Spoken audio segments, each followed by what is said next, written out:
are listening to the Aerial Hour, episode number 16. The Aerial Hour is a show for aerial entrepreneurs and enthusiasts to come together, share ideas, and continue to grow our ever-evolving community. Hello, and thank you for joining me for another episode of the Aerial Hour.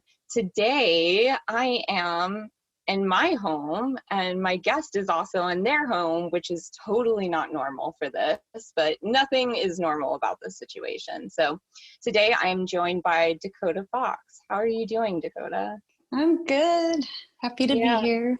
Yeah, thank you so much for joining me. It's been a crazy last month and a half now, I think, almost 2 months. 2 million years. 2 million years. That's exactly what it feels like, honestly. Yeah. How are you doing? I'm hanging in there. Yeah. Yeah. We're just hanging in there, taking it day by day. Try not to stress too much, which is hard, but you know, it's kind of all we can do right now. Can't change the situation we're in, so you just gotta roll with it. Yeah, absolutely. Thank you so much for everything that you've been doing. If you're not familiar with Dakota, she is a multi-studio owner in North Carolina, and she also runs a Facebook group on Facebook called for pole instructor and studio owners, and you've been posting updates and offering different things. So thank you so much for the information you've been providing and everything that you've been doing for this community. Yeah, of course. We're all in this together. So, you know, we got to help each other through. Yeah. Can you tell me a little bit about your physical spaces? How many do you have? Where are they located? Yeah. So, put everything under the heading of Aradia Fitness Triangle. So we're in the Triangle, North Carolina area, Raleigh, Durham, Chapel Hill, Cary, Apex, all that region of the state. And we have a location in Cary. It's been open since 2007. And that location has expanded quite a bit over the last, 13 years. And we recently added onto that one a separate yoga studio that's downtown Cary Yoga, trying to hit a new community, maybe convert some more people to our world.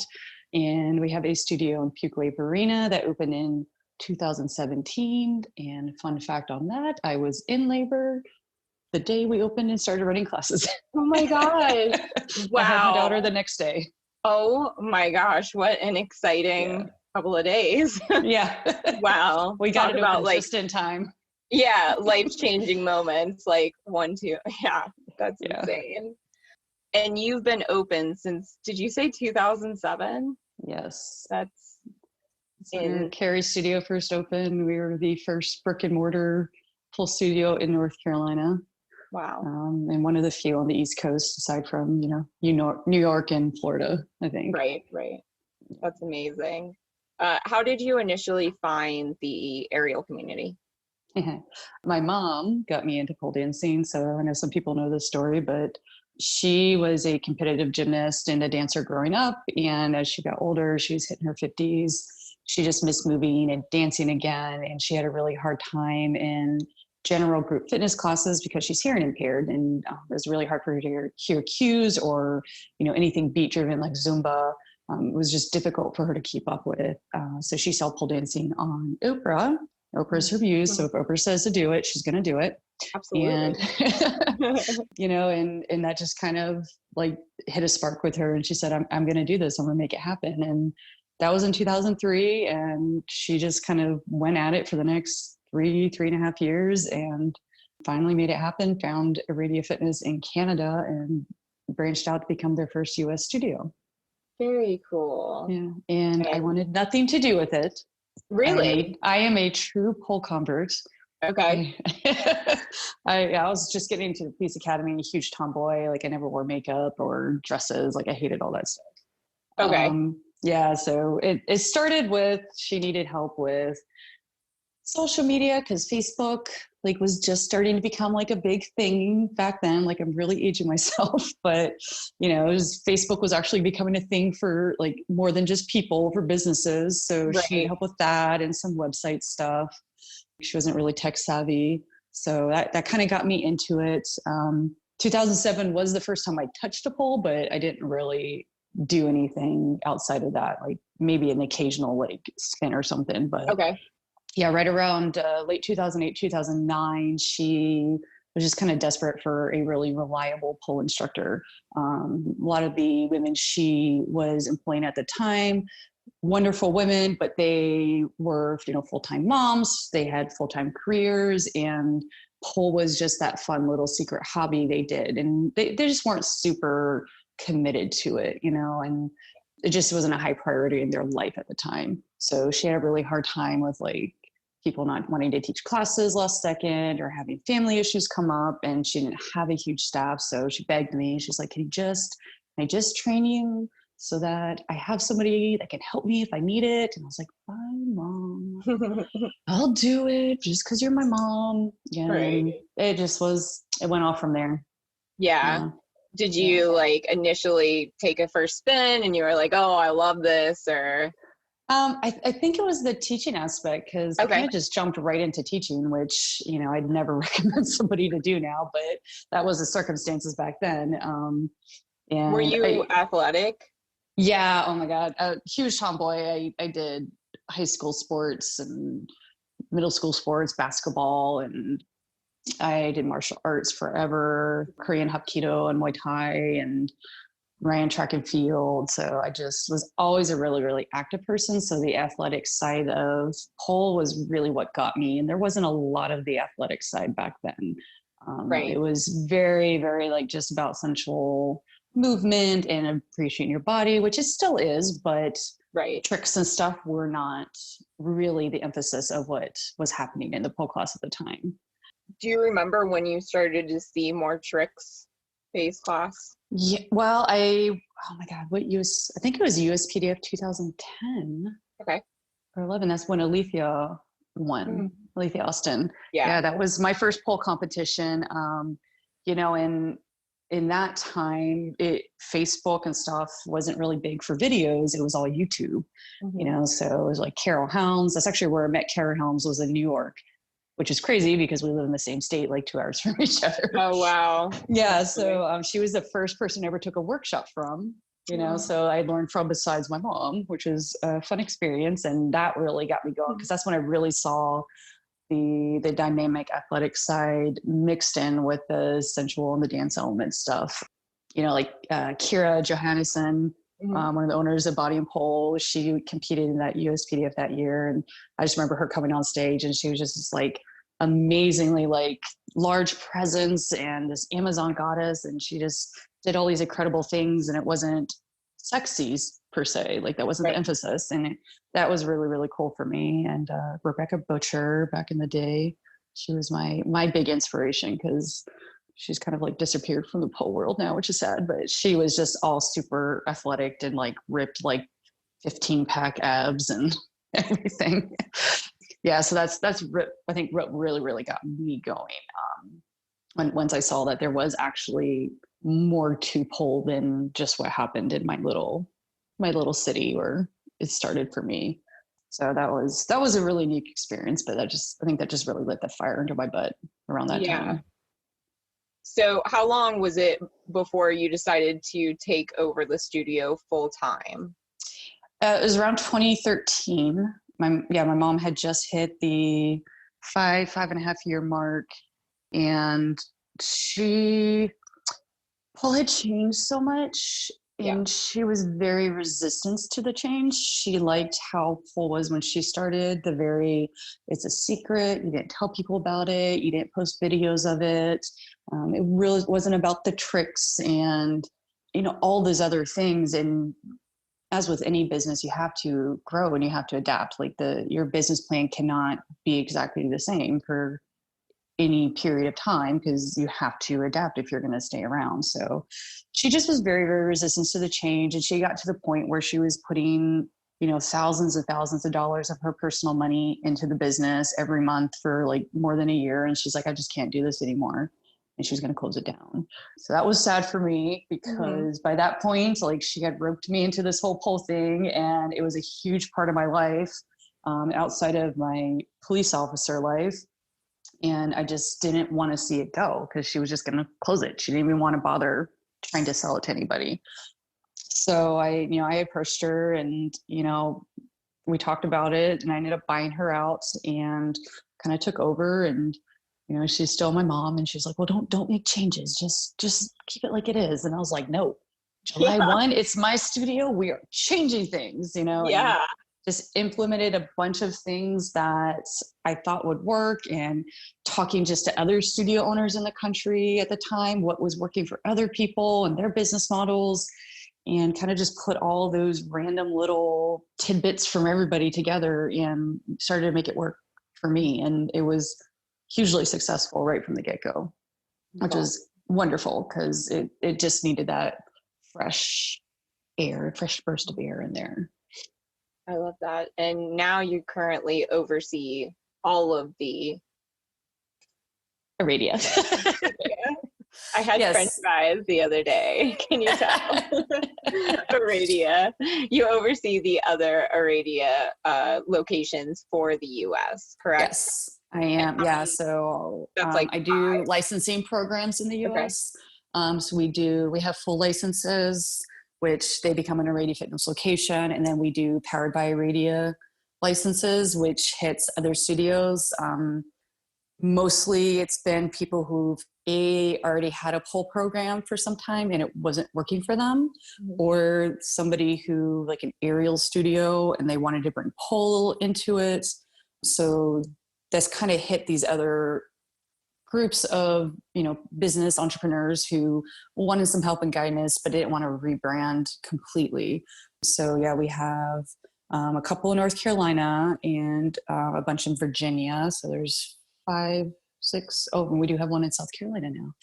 Okay. Yeah, so a lot of kind of my neck of the woods here on the East Coast, but that's really, really rewarding in itself to be able to just be available to those studio owners if they want to take advantage of it, because sometimes it's a very lonely life. And just having that sounding board and advice from somebody who's made the mistakes before or seen the mistakes before, and hopefully helping them not to make those same mistakes and kind of stay on that productive path. Yeah, absolutely. I love that. How long have you been doing that for? Since officially the end of 2014. Okay. But I laid low until 2015. I ended up rewriting the entire curriculum for Aradia Fitness in the US and in Canada. So we debuted that in 2015. And that's when I started taking on additional studios and licenses. Wow. That's a lot. You do a lot. Hence why I only do one of the things now. I don't do the law enforcement anymore. And like you also, at what point did you quit your full-time job? Like we didn't even mention that you also, like, for a long time, correct? Because I think I started dancing in like 2010 and I followed you. And I think at that time you were still working. Was it like 2013 or 14? It was the end of 2016. 2016? Yeah. How? Holy moly. I drank a lot of Red Bull and I never slept. It was not healthy. Yeah. It was a job in law enforcement is not a 40-hour-a-week job like it's supposed to be. You're always staying late. You're always having to come in. You have to go to court on your off days. I was a law enforcement instructor, so I went to do like trainings for other instructors. I was a defensive tactic instructor. I did honor. I just did way too much. And I did undercover, which is also like outside of, your normal scope of your shifts. So I'm a bit of an overachiever and I have a hard time saying no. So it just got to the point that I was like, we just have to, I had to make a decision, and I have a very supportive husband. He's also in law enforcement. And, he's like, if it makes you happy, I want you to do what makes you happy. He's like, these days you're more excited when you talk about pulse stuff than when you talk about law enforcement stuff. So I think you should go for it. Yeah. Yeah. That was December 2016. And 4 months later, I was pregnant. Oh, wow. So yeah, it's been a very busy couple of years. Yeah. I mean, it's been a busy like decade and a Yes. half. I mean, Yes. um, thank you for your service and again everything that No, you're doing. It's just, I mean, that's a lot. And I know, like, I get that it's just what you do, but it should be acknowledged. So, oh, well, thank you. so I want to talk about where we're at right now, Yeah. which we kind of don't even really know where we're at. It's April 17th currently, and we are in the midst of the coronavirus outbreak. Businesses have shut down for over a month now, and it's a scary state of affairs. So I want to talk a little bit first about how your business was doing right before COVID. Can you tell me a little? Well, I think for, most fitness and movement or those in the fitness and movement industry, like that January, February, March is like the sweet spot of the year. March, February, and March are surprisingly some of our busiest months. And then March, April, May, and June, like parties back to back. It's wedding season, so we were ramping up for, the good part of the year. And that's when, everything hit. We had just opened the yoga studio side of our business, the new venture in January. So that's been a tough pill to swallow there, but we're just on track for, ramping up all the new programs we were going to launch. We've had expanded. So our Carry studio has, almost 5,000 square feet now. Wow. So we were running, probably like 8 to 10 classes a day. Wow. At that point. Yeah. So it was, it was going to be a good year. Yeah. And at what point did you start to see a shift kind of happening? Ooh, we were monitoring things, or at least I'm a over planner, and I always tend to go to worst case scenario. I think that's just the ex-law enforcement in me. Like I just always assume like the worst thing that could happen is probably going to happen.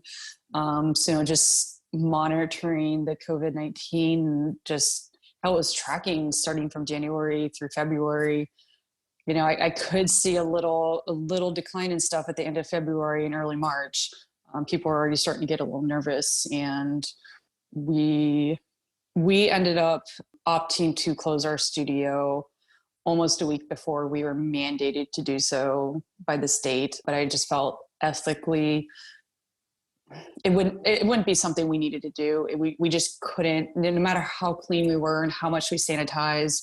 You just work in an environment where we are constantly on top of each other and in each other's space, no matter how much you try to limit class sizes. And I just didn't want to contribute to what could make our community worse. I did not want that to happen. And the last thing I'd want is for one of my employees or one of my clients to, contract it, and it be because of visiting my studio. That would break my heart. I wouldn't want to do that to them. So, yeah, we opted, and yeah, it was noticeable right away.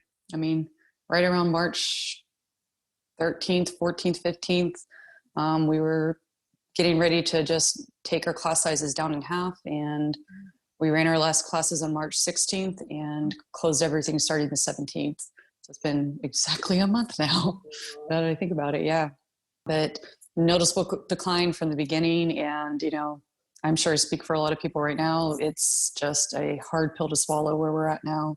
Our revenue's down 76%. Wow. Just from the last month.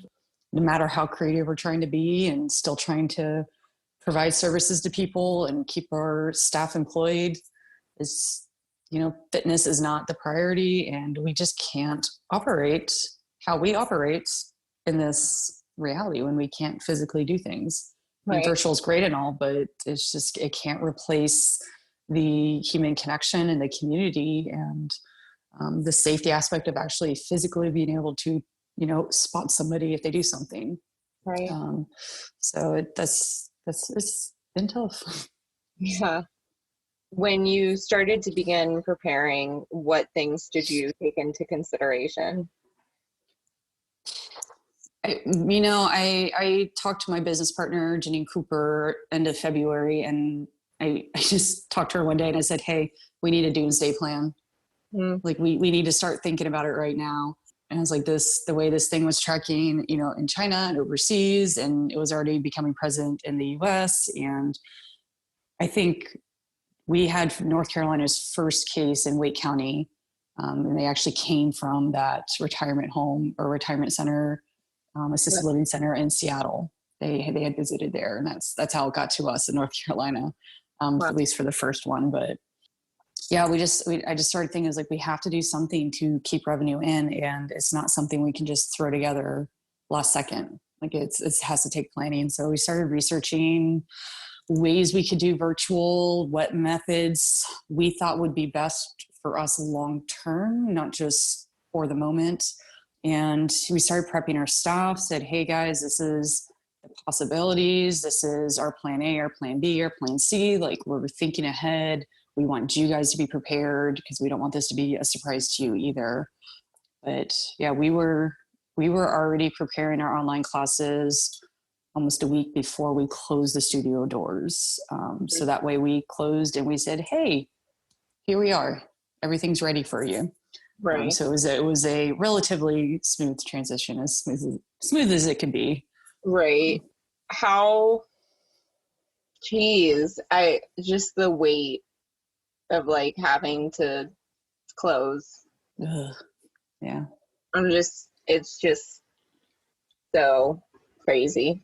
Yeah, I think it was just important for us. We're a higher traffic, fitness and pole studio. So it's, there's many other studios out there that are much smaller, and, Right. monitoring and staying open a little longer might have been the best choice for them. Right. But I just Different think in areas. our particular situation, that's what needed to happen. Right. Absolutely. Yeah. Different areas, different. Mm-hmm. When you started to research moving to an online platform, what were the features that you needed to be able to have in order to support your business? Yeah, so we looked at a lot of things, live streams and recording, and kind of weighed the pros and cons, and we opted for the pre-recorded content for a number of reasons. One, I just felt for the long term, because I knew if we had to close, it was not going to be a couple week thing. It was going to be a couple months at a minimum. And I was thinking sustainability and cost effective for us and cost effective for clients. And that's why we did end up going with the Vimeo OTT platform, so we can upload and host pre-recorded videos on there that people can access anytime, anywhere they want.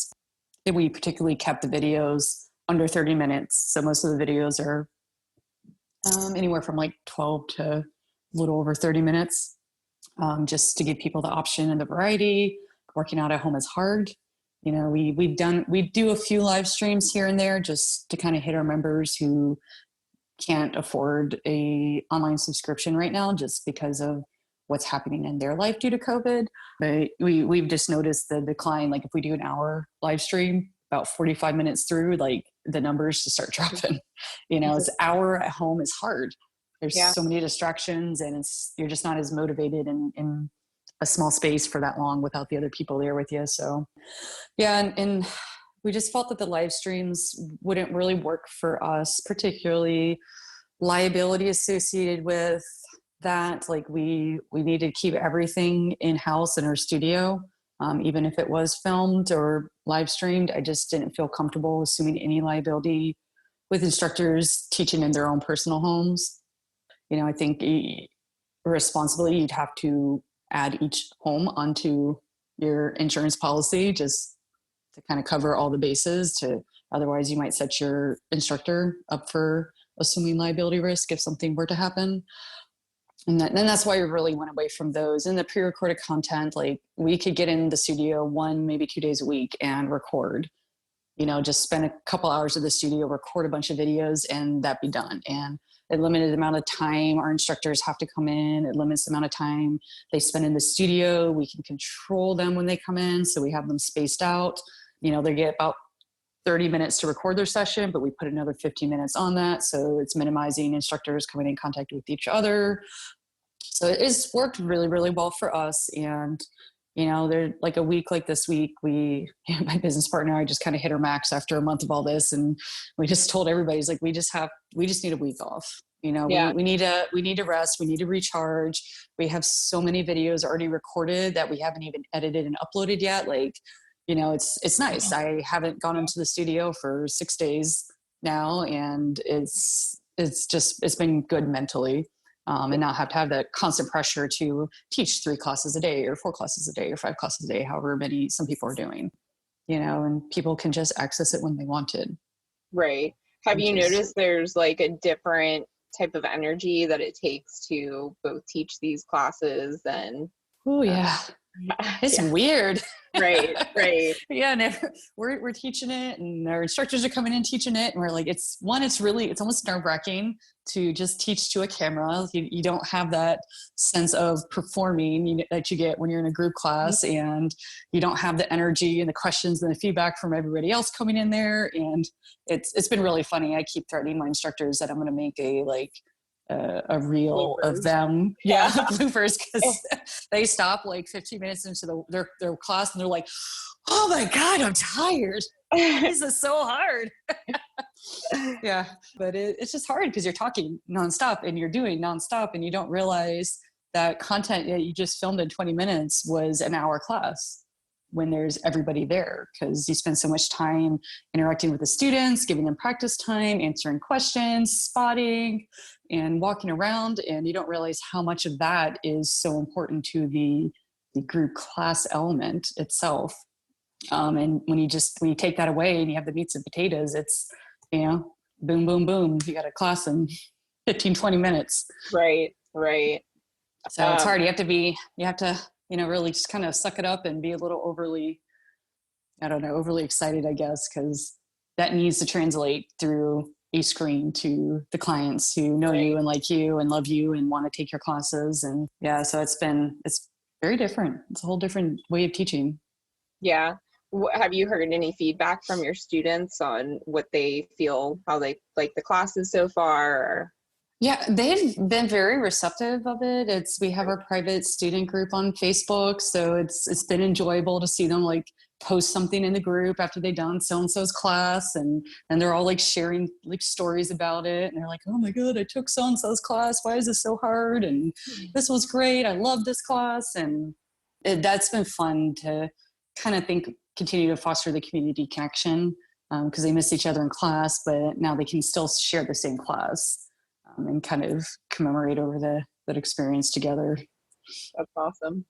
Were there any other precautions that you had to take in order to be able to teach online? I know you mentioned like having the instructors come in batches so that, they're not running into each other and in small groups. Yeah, and that's the time we spent at the end of February, early March, was kind of crossing our T's, dotting our I's, talking to our liability insurance company, talking to all the music licensing companies that, we're with, and making sure that legally we would be cleared to do what we're doing within reason, so luckily, I think I was like the first full studio to reach out to ASCAP, because she was like, the person I talked to was like, oh, I had actually asked her like CEO, like what he wanted to do about this, because it hadn't been brought to us before, but they've been very, very kind, I think, in the grand scheme of things, because they said, we're going to extend your rights to cover online as long as it's like content that is restricted. It's just not on YouTube where anybody can access it. It has to be paid, and we're not going to make you pay extra for it right now.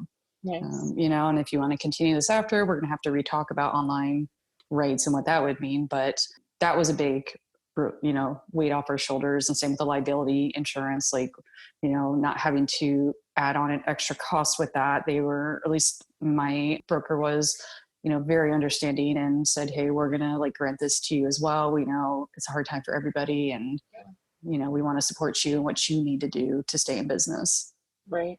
But yeah, that was important for me to make sure I was doing it, as correctly as I can, given the circumstances. And, we don't do any crazy tricks and, nothing that would involve, feet off the ground or going upside down or anything that would need spotting.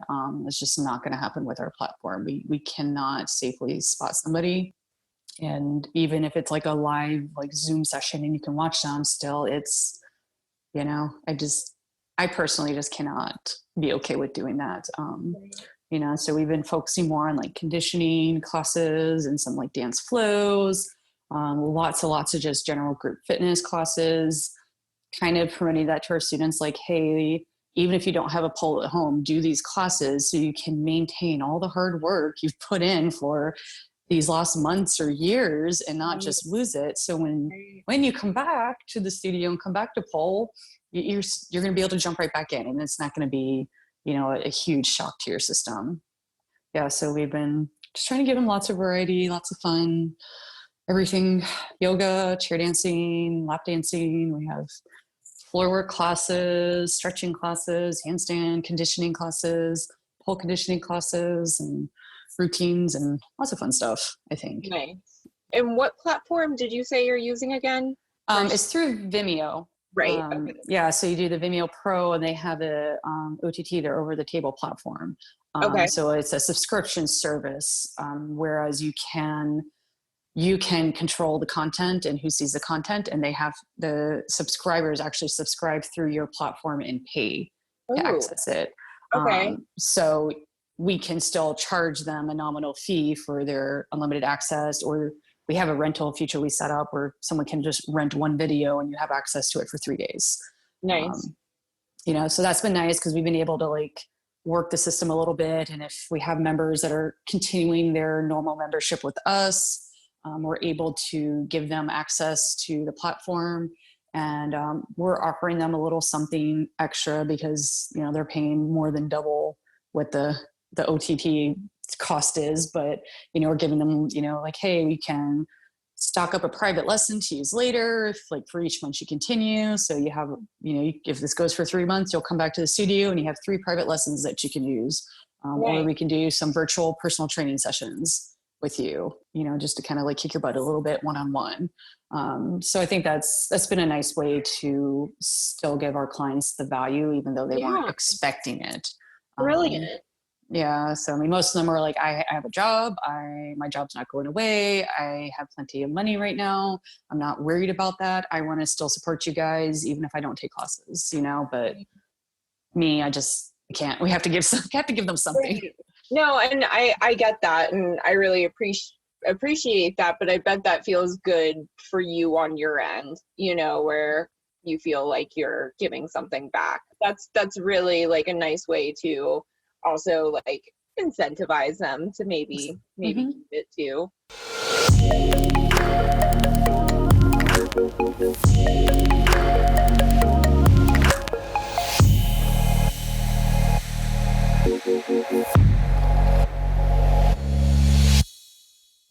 Perfect. Yeah. Yeah.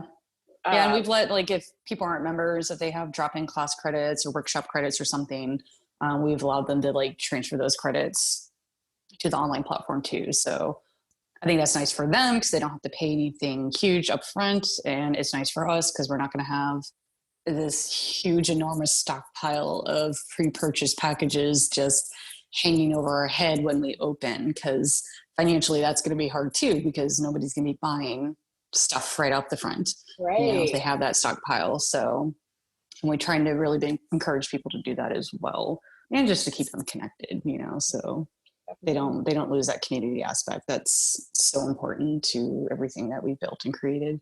Absolutely.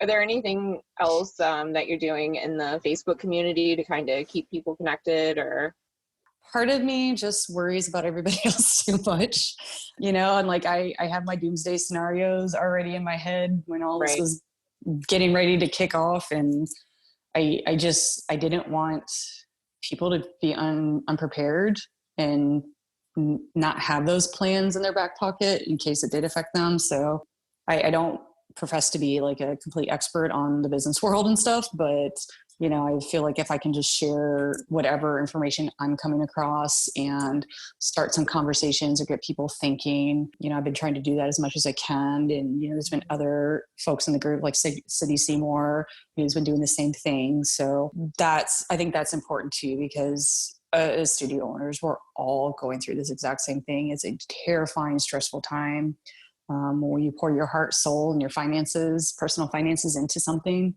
And it could just all go away just like that, So I think that's really important that everyone has that support system if they don't, and whether it helps people or not, I'm going to try. But I hope people are finding it helpful. Yeah, definitely. Absolutely. And speaking of sharing, you've also, when all of this really started, you opened up your platform on Vimeo for other studios. Can you tell me a little bit about that? Yeah, when we had our Vimeo platform up and running, mid-March. So I knew it was coming for my studio, and I thought it might be a good way to help other people plan for a couple of weeks. So I offered some promo codes that studio owners could give to their clients to incentivize their clients to continue their memberships with them for the time being until those studio owners could develop and launch their own plans of action. So that was just something I thought would be a nice gift for everybody. Give them a week or two to not stress about getting stuff done in a second and actually get it done and have some breathing room to do that. That's awesome. Appreciate it again. And you also have started doing Zoom pull jams. Yeah, we did our first one the other day. Yeah, it was just it's heavy right now. It is. It's kind of sucks. So I wanted that personally, just the break from reality. So again, as studio owners, it can be very lonely and isolating sometimes, and not everybody has business partners or studios nearby that they can talk with or share with. So I think we're going to do another one, and just thought it'd be a fun way to people to just have a little playtime and a little break from reality and just connect with other, pull professionals. Yeah. In the group. I love that. That's awesome. So let's talk about where you're at right now. Currently, have you applied for loans or grants? I think I've applied for everything we could possibly apply for. Yeah, as soon as they started talking about that bill in Senate, I was like researching and like getting stuff ready. And, we applied for the SBA, the emergency disaster relief loans, like as soon as we could. And I applied again at the beginning of April because I heard that they had some system malfunction and anything before March 30th got lost, any applications. So, we did that. And we're looking at April 17th now. And I think I put that application in, the first one, on maybe March 23rd or 24th, literally after the bill passed in Senate. And we were very fortunate. We did get our advance loan from the SBA earlier this week. So it's a nice little cushion to have. Yeah. Whether or not we get the rest of the loan, I don't know. My accountants, I had a meeting with them yesterday, and virtual meeting. Yeah. But they advised me that, strangely enough, you could get up to $10,000 in advance, and they've been touting it as you don't have to pay it back. It's forgivable. But apparently it's only forgivable if you don't get approved for a full loan, which makes no sense. I told them, I was like, so if we can get up to 10,000, it's better to not get approved for the rest of the loan. She was like, yeah, I don't know why. So that's another little fun tidbit. And then the Paycheck Protection Program, we've been hounding my bank, my personal bank, and my business bank, and my business partner's personal bank, trying to get on those early lists. And, that thing launched and nobody was ready to process it because, the banks were allocated funds, but they didn't know how to do it. The government gave them very little direction That's why it took some banks a lot longer to start accepting applications. But my bank started that on this past Monday, and actually I talked to them Friday. Yeah, they were supposed to be able to start doing it Friday. They couldn't do it. And Monday they were ready, put my application in, and we're still just in a waiting pattern. I don't know, especially now that that whole program doesn't have extra funds to divvy out. But I think that even though the funds have run out, it's more that all the funds have been allocated to the banks who are approved to loan the money. So it doesn't necessarily mean that someone's bank is not going to be able to offer that protection program to the business if they already had their application in. Like if you try to start doing it now, it's too late. If our government, puts more money into that program or not. So that one may or may not get it. I would love to get that one, since 75% of that is supposed to be dedicated just to payroll. So for me, that would be just amazing to be able to offer that to my staff, give them opportunities to do things, make money. We're doing like an Instagram takeover on our business page. Yeah. We started it. Yeah, we started yesterday. We're just featuring a different instructor every day and let them just share random, tidbits and funs and quizzes or whatever they want to do for the whole day in the Instagram stories. But I told them, like, you guys are gonna do this, I'm gonna pay you. Like, I'm going to pay you to do this. And, it's like $50, but it's $50 like they didn't have before. And it's, what I am currently able to do. If I could do more, I would, do so much more. But yeah, if we got that, the PPP loan, I'm just ready to like help my staff as much as I can. Right. Yeah. Grants. Oof, we've been denied for 2 grants, actually 3. God, we've been denied for 3 grants. And one we aren't even eligible for. And then there's not really any other like significant grant programs out there. Okay. I'm talking like significant, like thousands of dollars significant. Right. Whereas a lot of these other grant programs are like $100 or $500. Like, it's grand scheme of things, that's not going to help. Right. So I'd rather let, somebody else that might help, they can have that. Right.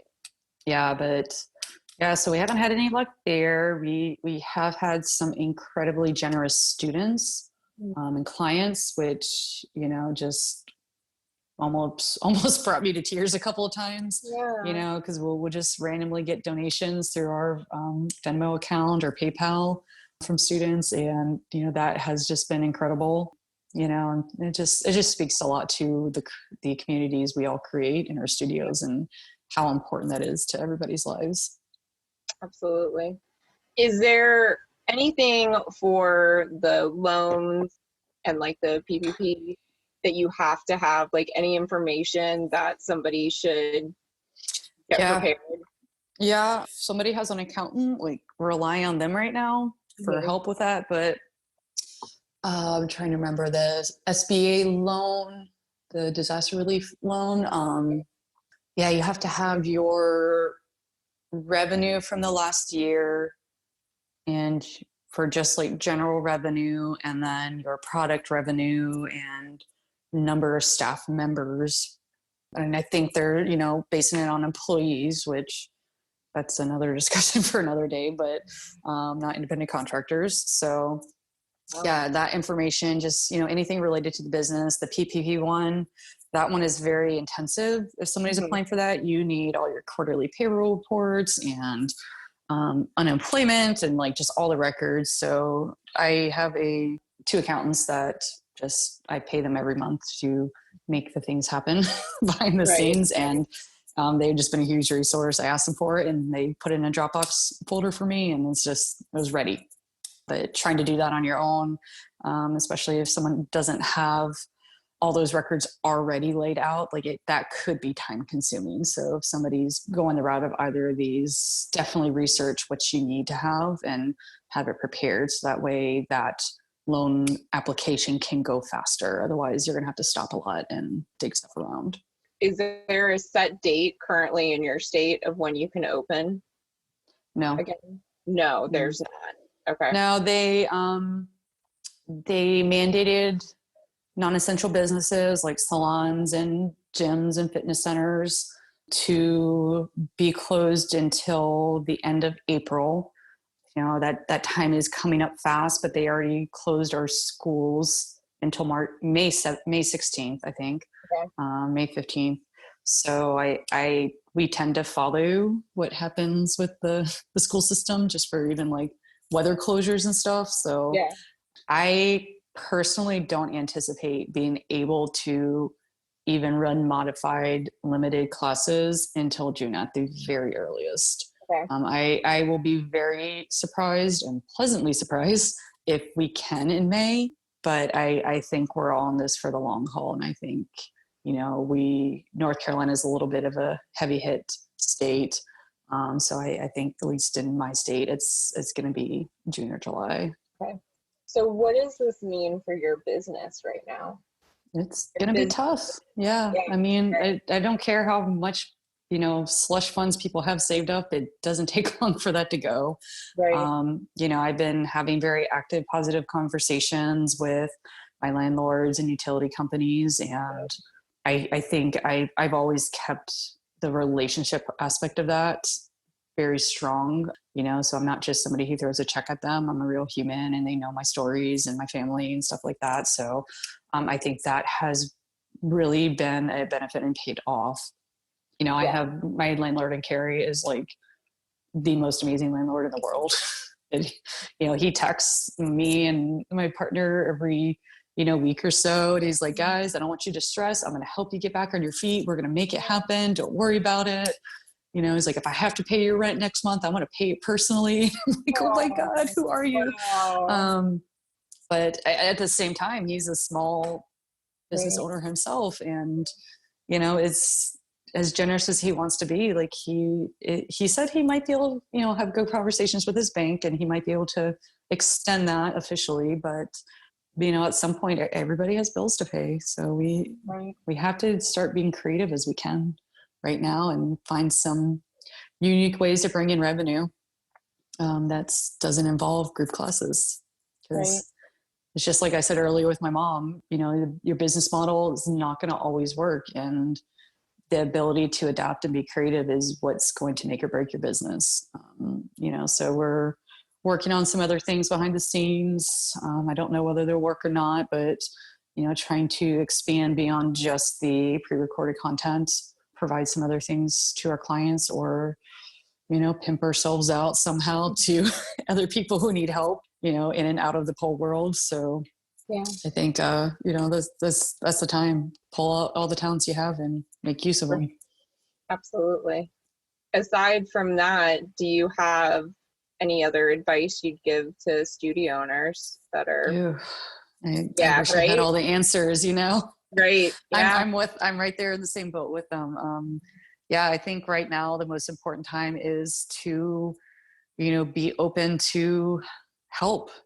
You know, you have to have that willingness to talk, to be vulnerable and honest and transparent with your members, to network as much as you can, and, you know, rely on some local resources, or, you know, find ways to get your business, you know, the attention it needs locally.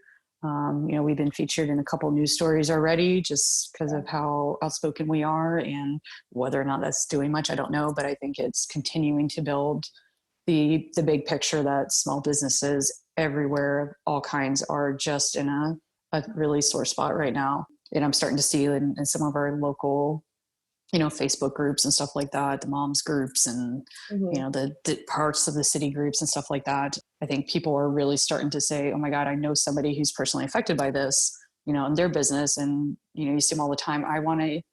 I'm hungry for Indian food today. What's a small business that is open right now that I can get takeout from? So I think seeing the community band together is important, and finding ways to be present in the minds of those people who want to help but don't necessarily think of fitness and dance right away. They, you know, food's the easy thing everybody thinks of. I say if you're a studio owner, like, don't stay alone. I mean, find a group to be in, an entrepreneur group, a the pole studio instructor owner groups. Hire somebody. I mean, even if you have limited resources, hire a business coach, hire an accountant, hire a professional who can help you. And, just, you got to think outside the box, and the more we talk and share things that are working for us, the more we can help each other. And, just being completely open and transparent right now. And I don't think this is a time for people to be competitive and hoard their secrets. We all want to get through this. And I think that community and that togetherness part of things is going to be the thing that'll make or break us right now as a pole community as a whole. I agree. That's great and beautiful again. But I mean, it just goes back to the whole community aspect that, this is all about. So I do want to ask you just something fun, just to lighten the mood. I know this stuff is serious and very heavy, and I really do appreciate your honesty and vulnerability. This information is accessible, and we just need to keep having it out there so that no one does have to be alone. No one ends up alone. So what do you like to do for fun? Do you even have time? You have a 2-year-old, correct? Two and a half year old driving me bonkers right now. And then the businesses, and then you also do like personal training, like outside of the pole industry. Mm-hmm. And then like you have like your house and like a husband. I think all my things I do for fun, I've made my life. Yeah. So, but I'd say like right now, I've definitely been trying to focus on this rare, incredible opportunity to slow down and just be present a little bit more. And, you don't realize how much you're always going and doing and brainstorming and thinking and talking to other people until you're not. So I'm trying to find that little silver lining in all this crap that's going down right now, and just be a little bit more, so it's been fun because my daughter's at the age right now that she is just sassy and active and learning so fast, and just within a matter of weeks she's just like talking up a storm, and it's a very special time in her age, I think. So it's just in that 100%, which, being a mom is still weird to me, but thank you for saying that. I appreciate it. Oh my God, it's so weird. Yeah. I know. I look at my husband sometimes, we're like sitting in the kitchen and she's off doing something. I'm like, we have a human. Like, that's a human right there. And we're responsible for her. And when did that happen? Yeah. I think that's for me. And it's actually been kind of nice because ever since Ellie, my free time is gone.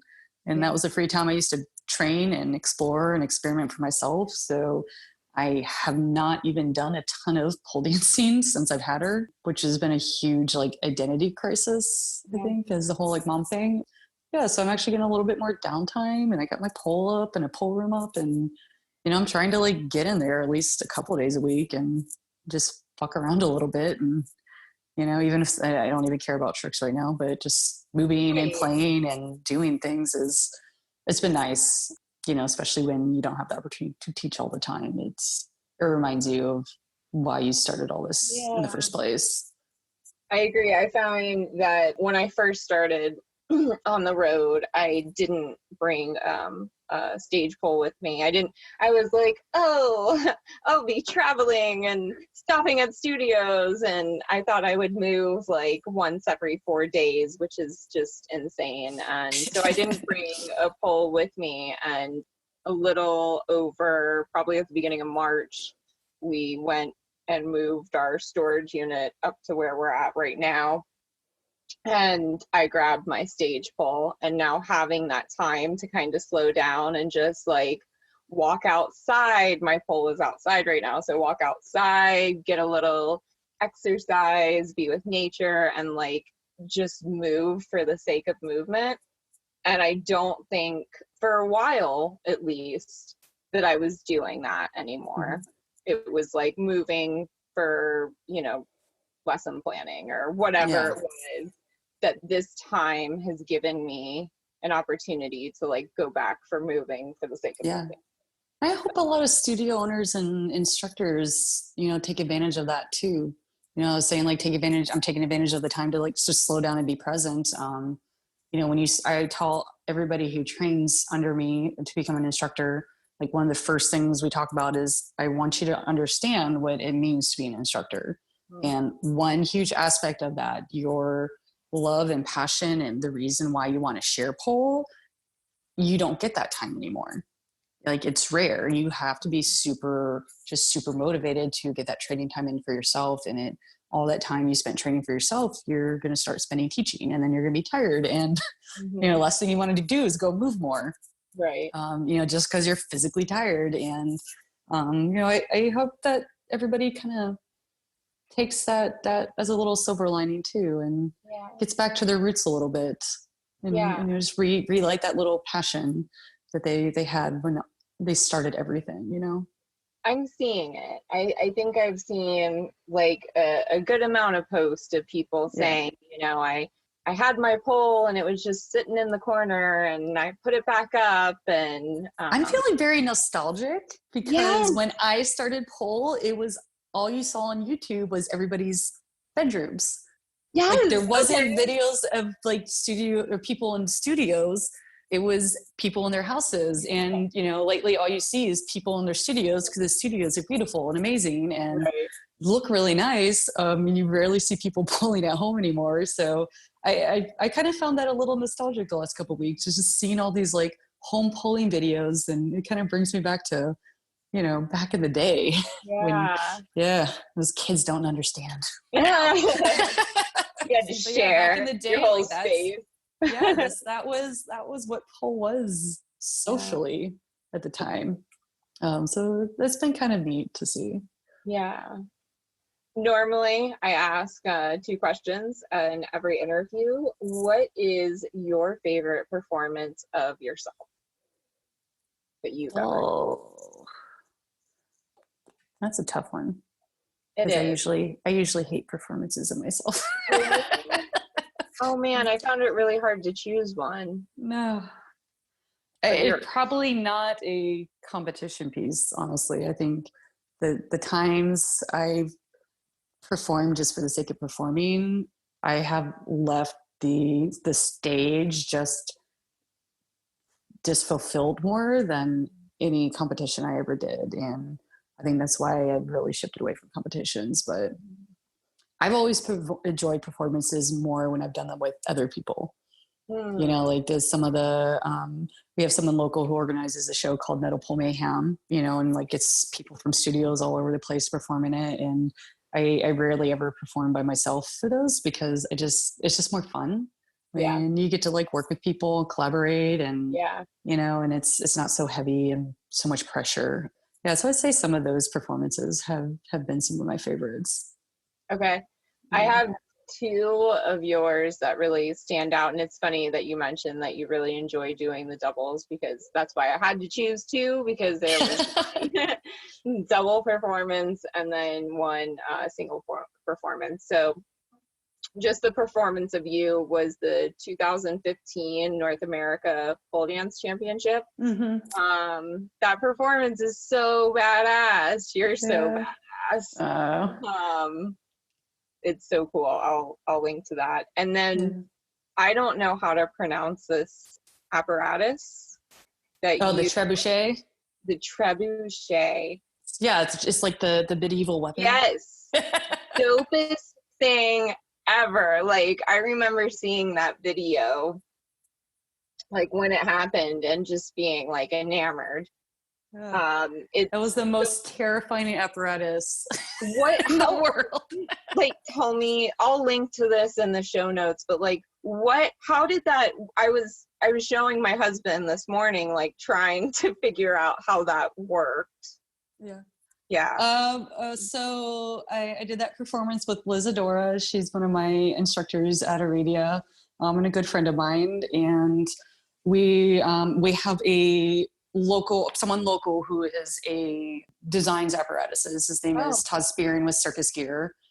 He's, one of the big production people, and he does custom apparatuses. I mean, he'll do like liras and stuff like that, but he's just a really cool guy. Lots of really good rigging and safety knowledge when it comes to aerial stuff. Yeah, and we just would talk all the time. And, one day he's like, I'm just trying to think of different ways to make a pole interesting, like, besides just like a flying swinging pole. And I don't even remember how it came up, but he started talking about like a seesaw thing. And we're like, well, what if it like went 360? Like, what would that do?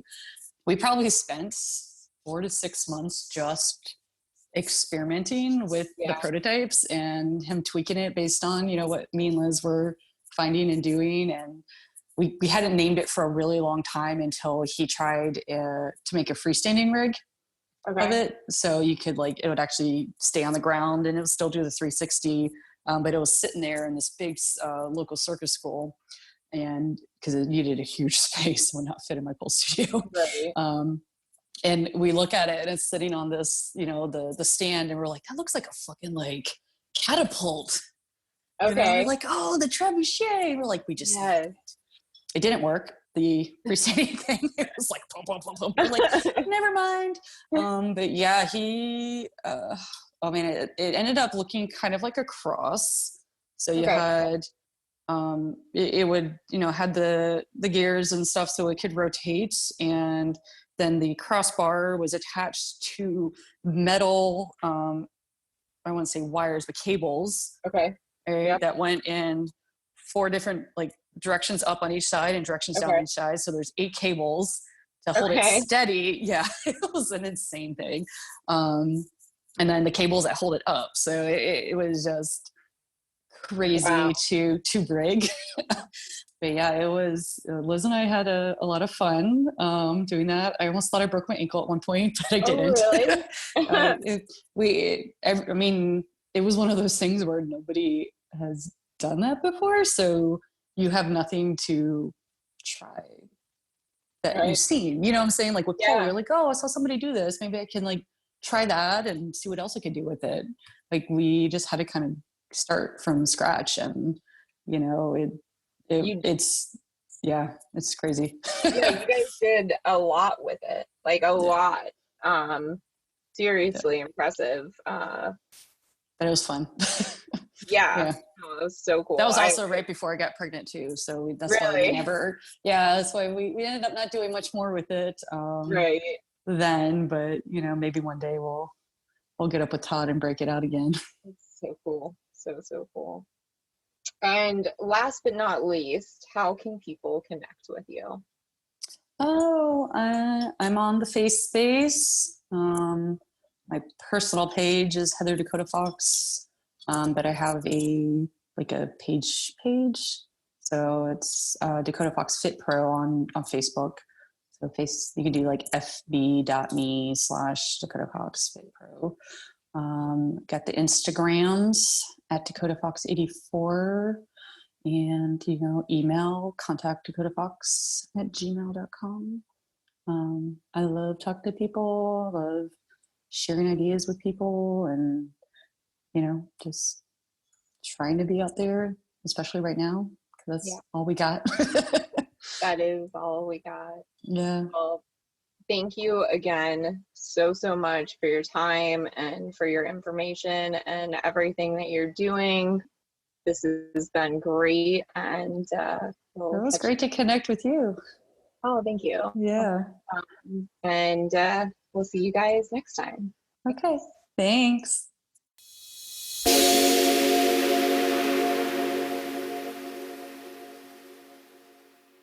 Thank you so much for listening to that episode of the Aerial Hour. If you want to know more, head over to our show notes page, and don't forget to follow us and like us on Instagram and Facebook. I can't wait to share with you who's coming up next. See you guys later. Bye.